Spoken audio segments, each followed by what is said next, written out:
గురువుగారు జనరల్‌గా చాలా మంది శివరాత్రి రోజు ఉపవాసం ఉంటే నాకు మంచి జరుగుతుందని చాలా మంది ఉపవాసం ఉంటూ ఉంటారు. కానీ చాలా కష్టంగా ఉంటారు. ఆకలేస్తూ ఉంటుంది ఒక పక్కన.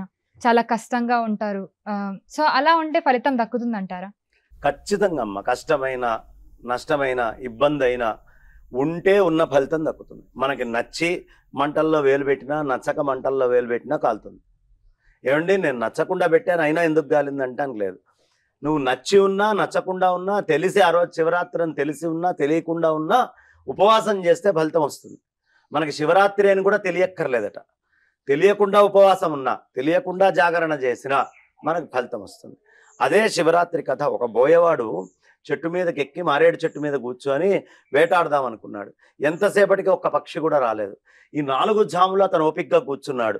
ఆ పైన ఉన్న మరి నిద్ర వస్తూ ఉంటుంది కదా! నిద్ర రాకుండా ఉండడానికి ఏదో పని చేయాలని ఆ మారేడు ఆకుల్ని పీకుతూ ఉన్నాడు. కింద శివలింగం ఉంటే దాని మీద పడ్డది. తర్వాత ఒక మృగం వచ్చింది. ఆ మృగాన్ని చంపబోతుంటే ఇది చూసి, "వద్దు నన్ను చంపకు. నాకు అవతల పిల్ల ఉంది. ఆ పిల్లకి నేను అవసరమైనటువంటి నా పెళ్ళాం ఈనడానికి సిద్ధంగా ఉంది. వెళ్ళి మంచి మాటలు చెప్పి నేనే వచ్చేస్తాను." అది వెళ్ళిపోతుంది. వదిలేస్తాడు. తర్వాత ఇంకో జింక వస్తుంది నీళ్లు తాగడానికి. దాన్ని చంపబోతుంటే అది ఆశ్చర్యంగా మనిషి గొంతులో మనిషి మాట్లాడినట్టే మాట్లాడి, "వద్దు నన్ను చంపకు. నేను గర్భిణిని. నేను ఇట్లా పిల్లకి జన్మనిచ్చాక నన్ను చంపేసేయ్. నువ్వు తిను. నాకేం మొహమాటం లేదు.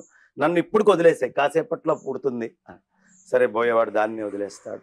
అట్లా 4 జింకల్ని 4 జాముల్లో వదిలేస్తాడు.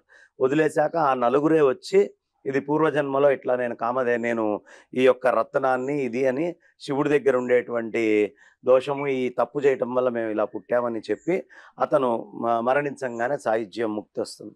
అతను తెలిసి మెలకువతోటి లేడు. తెలిసి బిల్వపత్రాలను వేయలేదు. తెలిసి ఏమీ తినకుండా పైన కూర్చోలేదు. తెలియకుండా చేసినా కైలాసానికి ఎలా చేరాడో అలా తెలిసి చేసినా తెలియక చేసినా ఫలితం ఉంటుందమ్మా.